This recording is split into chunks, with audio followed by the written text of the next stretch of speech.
Tom, he used to be a clown with he moved out of here and he died recently. Oh, Larry well. Tromley? Huh? Tromley. Larry Larry Tromley? Tromley. He told me that story. Did you know a lot of people in the police department? Yes. What did you think of some of the difficulties that were here in Butte in the 60s and 70s with the police? Well, I'll tell you, as far as I can say, they were goddamn good, you know what I mean? Of course, there was, the upper class got a lot of payment that they shouldn't have, you know what I mean? They got a lot of pocket money they shouldn't, but the average policeman was pretty goddamn good, you know? They walked the beat, you know what I mean? Of course, I can say this, that they were bums, you know what I mean? They'd go in the bar and have a drink once in a while, or a cigar, you know what I mean? But they were pretty prompt, I'll tell you that. They were pretty protective and pretty prompt, most of them were. But there was a few that received payoffs, you know. So, you mean the upper class, you mean the upper levels in the police department would receive payout? Who would pay them off? What kinds of things? Well, like Brink and them, you know, Brink and the whorehouses and stuff like that, you know. It's common knowledge that that's all over the state, you know. Did you ever have to pay any protection money? Never. So Brink took care of your interest, huh? Brink and Hubbard took care of all of that, yeah. Okay. Yeah, yeah. Did you know some of the people that own the buildings in the red light district? I mean, who was making the money off of that? Well, I knew like Edna, you know, and I knew what everybody in Butte knew who owned the majority of the houses in houses in Butte, you know what I mean. Who were some of those people that owned them? I really don't want to discuss that, you know, okay. Because I put somebody in jeopardy, I'm afraid, you know. Yeah. But they were prominent people, weren't they? Oh yeah, yeah, yeah. They're prominent people, you know. That owned the whorehouses. Yeah. In fact,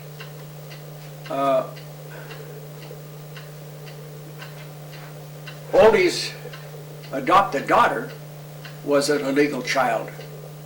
Her husband paid $100 for Oldie's daughter. You're talking about Gertie's girls. Buchanan. Is that her name? I've got a girl. Huh? What do you mean by Gertie's girls? Gertie's girls. People in the red light district have children without parents and didn't want to have them, so they'd sell them. For $100? Her husband, Sully, paid $100 for their daughter. They didn't necessarily have people in the red light district, honey. They were just people who went to get rid of babies. I see. And who was Gertie? Pitkanen. Who was Gertie Pitkanen? You didn't know? That was a whole deal. I know. Oh. She was a kind of a midwife, is what she was, and she sold babies all over the state. One party paid $2,000 for their daughter from Buchanan, and she lives in Bozeman.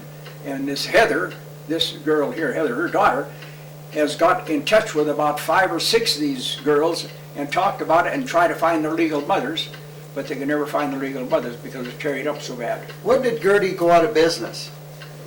Before the war? Oh, I don't know. After the war. After the war.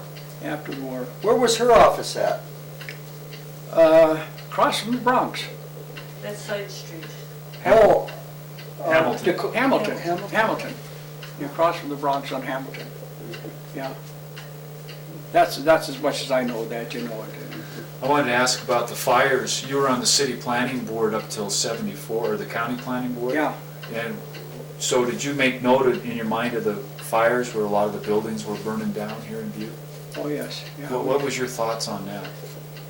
Well, I think in them days, I think a lot of it was poor wiring for one sure, like the Butte High School. See, I went to Butte High School when I was over there and burned down where Central was, you know what I mean? And the boulevard, and well, in fact, any big fire in town, the volunteers helped put the fire out because we had a lot of manpower then, you know what I mean? And the Butte firemen never had enough employees, never firemen to do it, so we always covered that. But I think some of it was arson. I really do, and I think some of it was just accidental. And like, I think the park fire, the park theater fire, I think that was, I don't know the question there, you know what I mean? What about the Penny's fire across from your old bar? What did you think about that? Which, The Penny's fire. I heard a lot of stories, but I don't want to go into that. I mean, I heard a lot of stories on it, but there was pros and cons on it, even in the paper. I mean, as far as I know, but I really don't. I really think some was poor construction, done too hurriedly, I think, and not taking care of proper things was being done. You know what I mean? And of course, our primary concern with the planning board was, besides streets and stuff like that, was direction of streets and just anything pertaining to civic matters, you know. And we had a good board. We had a very good board. We had a fellow from Pennsylvania come in, and he was a hell of an engineer. He did a hell of a job for us, and I can't remember exactly what any of our projects were, but overall it was overseeing the whole thing, you know what I mean? And I enjoyed working with it. Was this, when you were on the planning board, is this when they established zoning in the whole county? We started, and then at that time that zoning board dissolved, and then they appointed another one. Yeah, we were just at that point there when we were deciding that. Do you think zoning's a good thing for Butte? Well, I never did think of that much, Neil. I think it had some good points, some very good points. You know what I mean? But there's a lot of unhappy people with zoning, Well, isn't there? that's the whole deal. That you know what I mean. That unhappy people living out of the area that weren't affected by it, and some who were affected by it and had to pay for it. You know. So I don't know. It's, I guess, to each his own. But trying to make a metropolitan out of a town like Butte, I think it's pretty hard. You know, trying to think in bigger phases. Well, do you think the volunteer fire departments interfered with a good growth of Butte, or what do you think of that argument about the fire departments versus the city? Well, let's put it this way. The volunteer fire departments, all the volunteer fire departments in Butte had a better rating, insurance rating, than the city of Butte. For a long time. We had 5 or 6, they had 6 or 7, I guess, you know. But as far as I'm concerned, when I was chief, we worked pretty close with the fire departments. But now it seems to me there's Becker, and I don't know why, but when who was the chief at that time? Well, were you in favor of consolidation?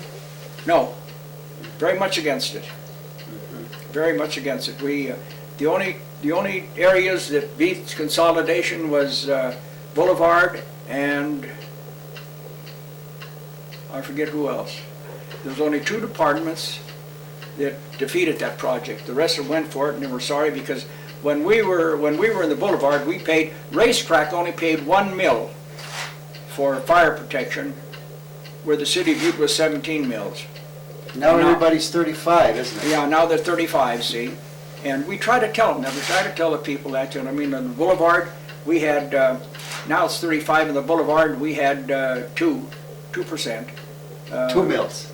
Mills, and most all the fire trucks in Butte at one time were bought by donation. They weren't bought by mill levy. They were bought by donations, card parties, dances. We held a dance every month. We held a card party every month, and we slowly got money enough to buy that first truck, and the second truck, and the third truck. And you were only 1 mil levy? We had when we purchased the fire truck, we were 7 mils. And then after we purchased the fire truck, we dropped it to 6 mils. And Racetrack was only 1 mil, Okay. or 2 mils, that's all.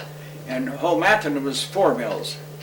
But now it's all 35 mils, you know what I mean? And we fought it heads and tails, and I mean, the people's choice is what it was. But then, 10 years later, they come down and they didn't even have a vote on it again. You know, they're supposed to have a vote on it 2 years ago. Yeah. But they just passed it by. It seemed to think everybody was happy, but I mean, I don't know why anybody brought it up again, why it didn't, but I'll tell you, there was good harmony. Well, there were some things that the study commission put out to vote on, though, the last election, you know, in 96. Yeah. Yeah, there was, well, that was trustees. Yeah. That was election of trustees. Election of trustees is going on this week now. Did you, Fire departments. did you take an active interest in the discussion about moving the city of Butte off the hill and out into the flat? Butte forward and the effort to move the airport out to Opportunity? Did you Yeah. get involved in that at all? The airport movement? Well, No. either the airport, but also the moving the city off the hill, you know, and there was talk of that in the 70s. I wasn't involved in that, but I mean, as far as when the airport was there, why, it's just like anything else. I don't care what they say about building an airport. You build an airport, you can build on wide open spaces, and in 10 years later, it'll be crowded with homes. And then they start complaining about the noise. It's the same out there, you know what I mean? They built the airport, very few homes out there. Now look at the homes around there that are there. Of course, Were you now in- they're not complaining about the noise, they get used to it, just Were like you the... in favor of moving the airport? No, I never was in favor of moving the airport, because in the first place, it cost too much money. We had too much money involved in this airport here. Now, remember, they were going to move the city out to